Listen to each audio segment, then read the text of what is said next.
Good evening. Welcome to The Big Question here on NDTV Profit. I'm Vikram Oza. Now, India's urban households, they are outsourcing the grind of living in a city. And they're doing it at lightning speed. Urban company is InstaHelp. Now, that has crossed 50,000 daily bookings, and that's the headline grabber. And it's done that in under a year's time, this kind of landmark. It's a scale that Urban Company's core services has reached only after a span of 6 years. So which is quite significant, this kind of climb. We're talking 10 to 15-minute turnarounds for the cleaning, the laundry, the dishes, the meal preparations, and this is happening as a phenomenon across cities. Mumbai, Bangalore, Delhi, NCR, Hyderabad, Pune, you name it. You're talking about the big cities. It's a habit that is formed by quick commerce. And now you're seeing it spill into home chores. So these numbers that we're looking at, they seem to be racing right now. The orders have surged quarter after quarter. Revenues are climbing for the businesses. Losses, of course, they remain. The adjusted EBITDA, the EBITDA loss per order has actually cut down to half. From about 760 rupees, now it is 381 rupees. And this is happening as utilization improves and micro-market densification starts to kick in. So discounts are being cut and net order value is also going up. It is rising. Early signs of tightening of that cash burn. And this is playing out in a market which at FY25 is about 5.1 to 5.21 trillion rupees big. It's projected, of course, to hit 8.4 to 8.5 trillion rupees by FY30. So what are we looking at by way of CAGR? It is 18 to 22%. With 85 to 90% of demand, of course, concentrated, like I mentioned, in India's top 8 cities. So it is not this one-horse race that we're talking about either. It's not just about Urban Company and what it is doing in this kind of universe. There is also a Snabbit. Now, Snabbit has raised $56.2 million. Pronto has raised about $13.1 million, and both of these are promising on-demand help in under 10 minutes. So it's a contest that some investors are comparing to the early food delivery wars, which is why the big question tonight. So right now, as we look at that headline-grabbing number, which is 50,000 daily bookings, and that's coming from InstaHelp, that has been launched by Urban Company, are we looking at a new startup ecosystem? Even though there is concentration in the big cities, it is an urban phenomenon, but can we expect it to grow like we've seen the quick deliveries? We've spoken about Swiggy's and Zomato's when it comes to food deliveries. Now can this entire ecosystem of home chores getting serviced in 10 minutes be the real growth driver for our startup ecosystem? And that's a question that I want to pose to our panelists who are joining us on this debate on The Big Question. Let me introduce you to them. Let's welcome in Lloyd Matthias. He's an angel investor and independent director. Good to have you with us, Lloyd. K. Ganesh is also with us. He's been a promoter of Big Basket and Portier Medical and Home Lane. He's here with us along with Kushal Bhatnagar. He's associate partner at Redseer. And Janmajaya Nanda is with us. He's director at Tech Squad Team. Hello, everyone. Gentlemen, thanks for joining us. But before we dive deeper, let's begin with this first round of quick responses to my questions so that the audience immediately understands where each of you stands on the big question today. So if you can keep these answers concise, please, at least for the first round. And starting with you, Lloyd Matthias, you know, when InstaHelp is hitting that 50,000 a day mark in under a year, it's far faster, like we said, than Urban Company's core services, how they manage to scale up. How do you read this? Is this durable demand forming, or is this a peak day spike, which is more likely to be driven by the supply pushes, the kind of promos that a company does? Hey, thanks, Vikram. Good to be on your show again. I would be a little wary on these headline-grabbing numbers. Okay. Right? For two reasons. I think clearly one is seeing an increased uptake of home services. Right? I think this has been gradual over the last 2 years, and one has seen reasonably quick updates. I would get a little, be a little, easy on some of the big number claims. Having said which, I really see that this is something that seems to be catching on. In a quick sense, I would say just like e-commerce and quick commerce happened out of the blue, and no one expected Blinkit and Zepto to take off. I think here too, a lot of people look at immediate help for small household chores, and very often as a replacement. If their regular home house help doesn't show up, nothing like getting someone. So I would say, yes, it's picking up. I think there's a whole generation of younger couples that are beginning to find the need of this, plus a lot of single person households and such like. So I think it's a positive move. I think it's available, and it deeply leverages India's large labor force and easy availability. So I Right. think it's clearly going to be an upswing. So skeptical about the headline-grabbing numbers, but more positive about the overall growth of this segment. K. Ganesh, would you agree? This 10 to 15-minute fulfillment speed, can that category ever reach the steady state profitability without actually materially slowing down or raising of prices? Is that even possible? K. Ganesh. Yeah, can you hear me? I can hear you now. Yeah. So this 50,000 bookings is generally impressive number. Yes. But the uncomfortable truth really is when you're pricing the services at 49 to 149, you're not really discovering demand. Right. You're actually manufacturing demand. Right. Okay. And at 49, I'm happy ordering someone to fold my socks. Right? But that's not clearly a market signal. Right. That's a signal of discounting and subsidy. So the real question is, what happens at 300 to 500 rupees, which is even urban companies saying that is the average order value to break even, which is 2 to 3 times the current pricing. That's a real test.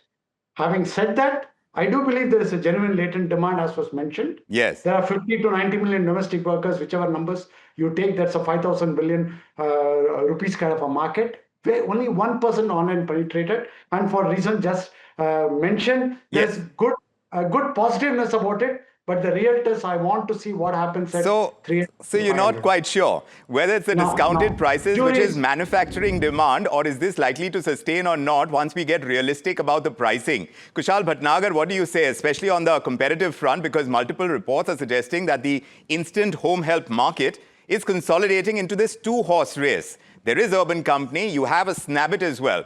So from a market structure kind of lens, do you think a duopoly is inevitable in a space right now like the one that we are talking about, or you think that a credible number 3 like a Pronto, for example, can still break through with a differentiated kind of model in this universe? Yeah, so typically when we have looked at marketplaces, whether you talk about mobility or you talk about food delivery or quick commerce, we have typically have had a 2 to 3 player play, even in scaled industries. And generally, the first 2 players are the ones who have grabbed the market first, and the third one has been a challenger who challenges the market on some particular front, right? So when we borrow that learning and apply that to home services, especially in metros and the high demand micro markets, there is space for 2 to 3 players to sustain. And when we've also looked at some of the micro market level performances of these players, each of these players have different strengths in different micro markets. Right. Because it's a lot more about local execution rather than a broad model. So whoever captures a micro market first and executes very well in that is likely to stake share in that market, and so on and so forth. Right. So it's easier to scale when you have you're catering to a micro market. Janmejaya, competitors Snabbit and Pronto, they've attracted tens of millions of dollars and they're scaling fast. They're trying to match Urban Company's push in instant help. So is this kind of VC firepower, is it expanding the market constructively? Or do you think this is a kind of inflating burn in a way that is going to force some kind of painful correction in the future? No, this is not the correction. If you see 50,000 booking a day, and if you calculate it is coming something like 1.5 million per month, which is exactly like 18 million per year. This is the volume, we are talking about. So if you see the scaling in the market comes in India and international, like both in India and international, if you say in home service, we do a couple of services like AC repair, cleaning, beauty, plumbing. A lot of services is there. So where we are getting, actually customers are looking right now after COVID-19, the customer are very prone to do home service, Somebody has to come to the service and give this kind of kind of model, like how we can do better in the home service. So I would say like this is the real demand of the customer. Nowadays, people are very, if you see before 10 years or now, people are really prone to do the home service, Yes. that is really great, and we are doing really the service is growing day by day, So So yes, this of is course. not the market fit in the industry. Yes. So the menu is growing and the demand is driving the business, as it was your take. Lloyd Matthias, consumer behavior is clearly shifting. Now, urban households, they book these micro chores. Like you started talking about this as well, the unpacking of the wardrobe, the tidying of the house, the preps before the gatherings taking place, the social gatherings. All of it goes beyond the dishes and the laundry. So yes, there is an expansion of the menu. Some micro markets, they're seeing up to 8 bookings a month per user cohort. So one wonders if this is a deeper cultural transition, or is it going to be a convenience spike which could plateau when the novelty rides out, when the discounts fade as well? Great question, Vikram. I would say that this is actually a quiet culture change. I know households that have full-time domestic help, albeit this may be a very small percentage of the households, but very often they ask the requisition for additional services, right? So people want, let's say, a barman for a special party. People suddenly realize that they're going to be out for a couple of days. They need someone to do some dog walking services, including things like babysitting. So it's a wide variety of things, as was pointed out by the previous panelists.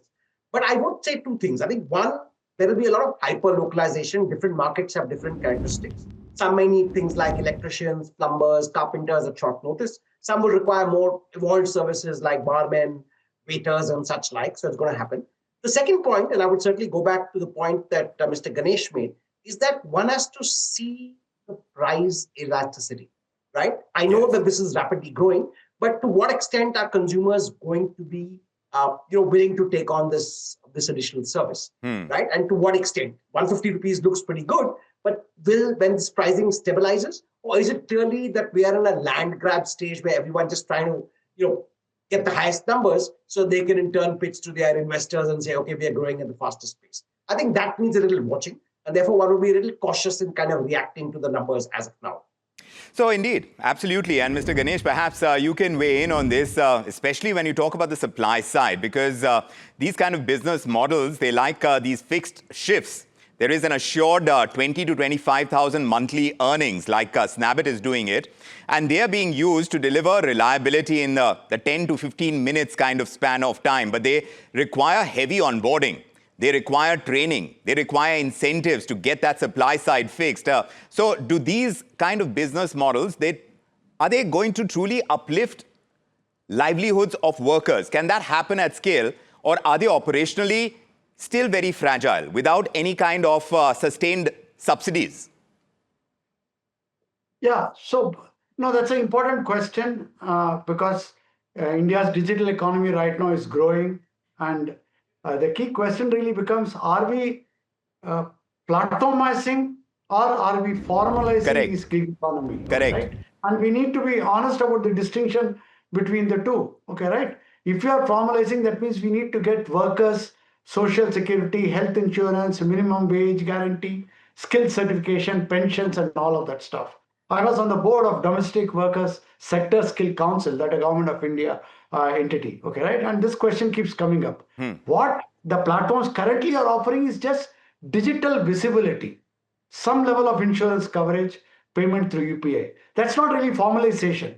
I mean, you're organizing to some extent the informality. In fact, if you see the latest economic survey 25-26 that was tabled last month, okay, it's very blunt about this. Okay, India's gig workforce has grown to 12 million, but most workers remains classified as independent contractors or platform partners. These are labels specifically designed to avoid employer obligations. Okay, right? The Code on Social Security 2020 formally recognizes the gig workers, but implementation has been just glacial. Now, having said that, and this is where I'm very, very bullish, even organized informality is a step up from where we are. Right. India's domestic health market is completely unregulated, completely informal. No records, no insurance, no accountability. Even if the InstaHelp or Snabbit worker gets insurance, earns this 25,000 to 30,000 a month transparently through digital payments, get some level of skill training. I think that is great progress. Right. Incomplete progress, but progress. Okay, right? And we have seen this in big basket vis-a-vis Kirana stores. Yes, The you have critics that said experience in behind big you. basket, Yes, Kirana stores will get destroyed. Nothing happened. The Kirana stores came out. they survived. So I think the workers deserve that honesty. Right. Let's not pretend that gig work is same as formal employment, but it's definitely a positive step. So Much it's better moving than towards yeah. formalization. You think this is an entire space which is moving towards formalization from the entire informality of it. Kushal Bhatnagar, you tell us from the business perspective, the broader home services opportunity right now.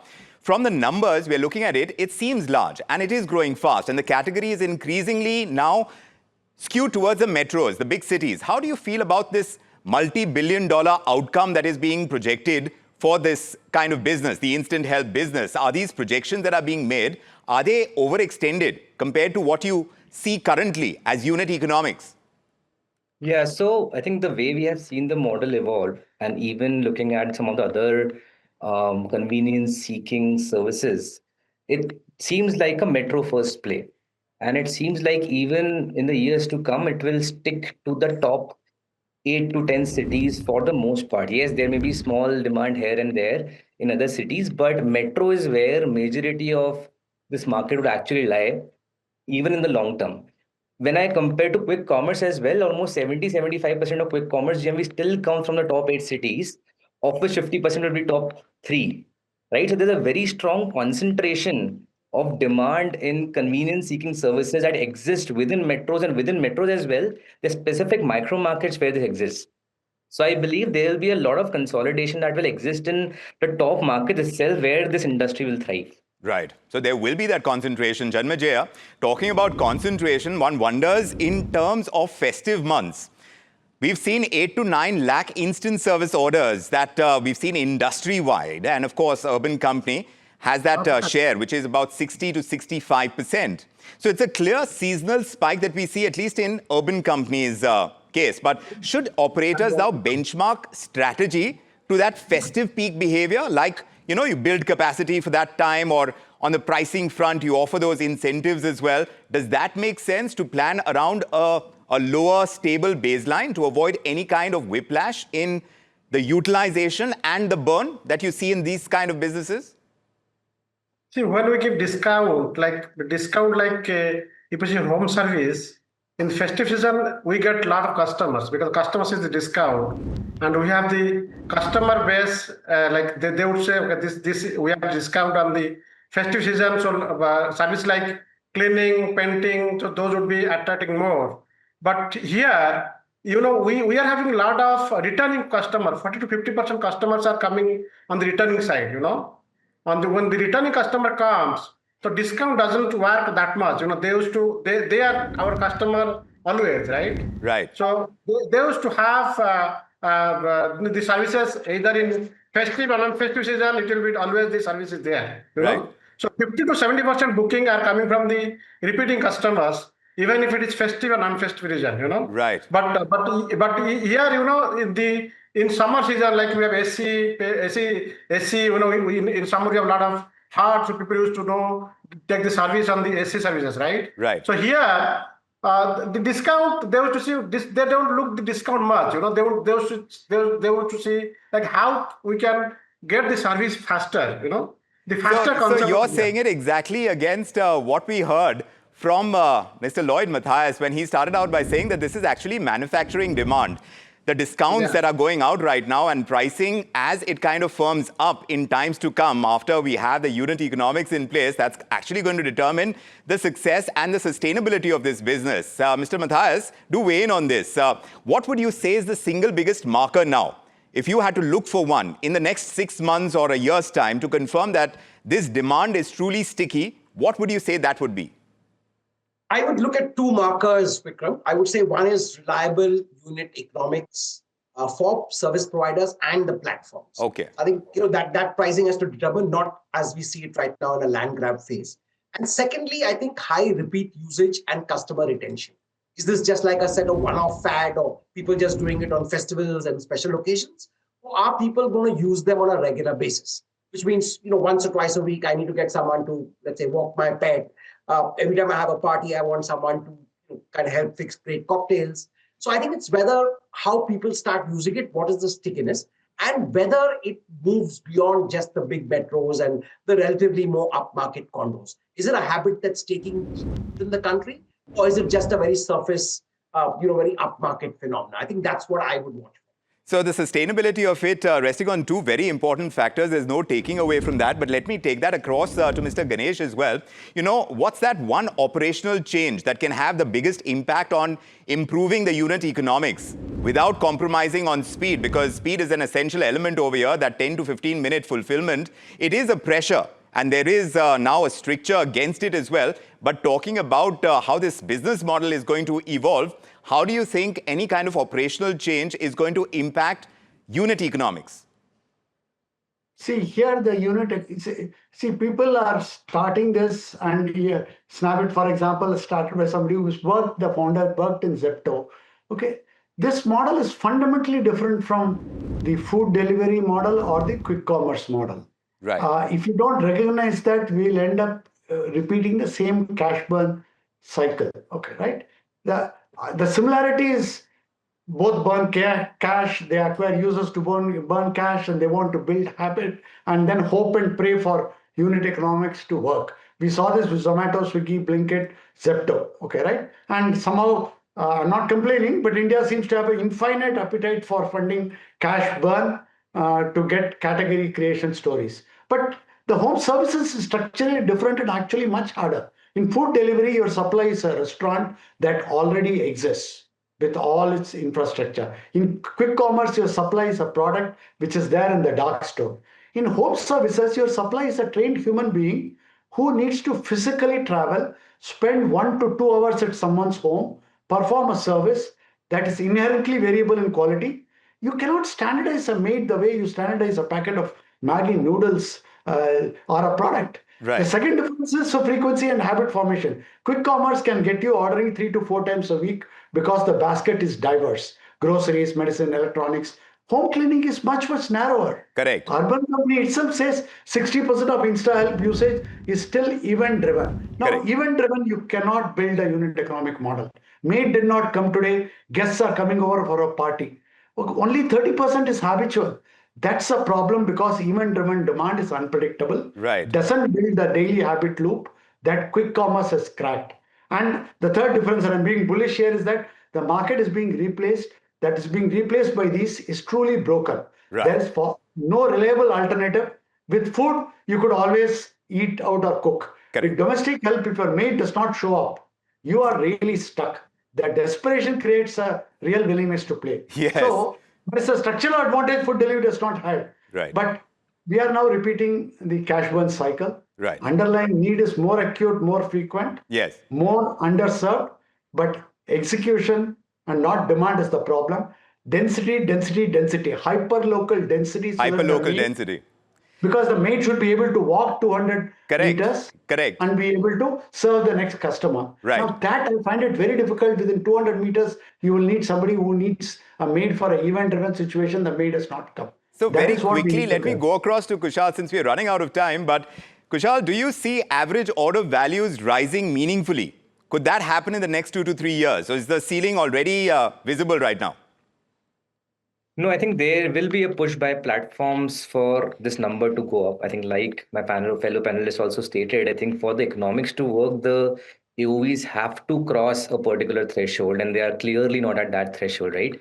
So one, as the repeat user base increases, if you just go to the services today, there's a different pricing for a new versus repeat user. So the blended average, of course, will go up. So that will push up the platform AOV. And secondly, I think the kind of discounts that the platforms are exerting, they'll take those off at once the habit formation is kicking in. Because when we also conducted a few consumer surveys, we spoke to a few consumers who use this. Right. Pricing doesn't come across as the most important factor for them to book. I see. It is the availability of supply and the quality of their prior experience, and then the price. Right. So between these two factors, the AOV has to go up for this model to work, and there will be a push by platforms to make that happen. Right. Of course, we'll have to see whether this instant home help model is built to last. The jury is still out on that one, and we'll see whether this can scale up to becoming the growth driver for our startup economy. This instant home help has tapped into a very real urban need. There's no taking away from that, like all the panelists are indicating, but whether it becomes India's next breakout startup category is going to depend on the delicate balance that we have between speed and sustainability and solid economics. Now, these are compelling views we are getting on demand durability, on worker models, on unit economics and market structure, and the cultural shift that we are seeing, which is, of course, driving this space, this universe. But as always, the truth likely sits in that tension between the promise of the space and the practicality of running a business. It's where innovation, capital, and consumer behavior, they will continue to collide. And that's that important meeting point. A big thank you to our panelists, Lloyd Matthias, K. Ganesh, Kushal Bhatnagar, Janmejaya Nanda. Thank you very much for your time, your candor, and your insights into this developing space, the entire opportunity in business. And that's where we're wrapping it up on this edition of The Big Question. Of course, there will be more big questions that we will answer, especially in the AI universe. Those don't cease to exist, don't they? But we will take them up as we meet tomorrow as well. I'm Vikram Oza from me and the team. Thank you so much for joining us. Good evening.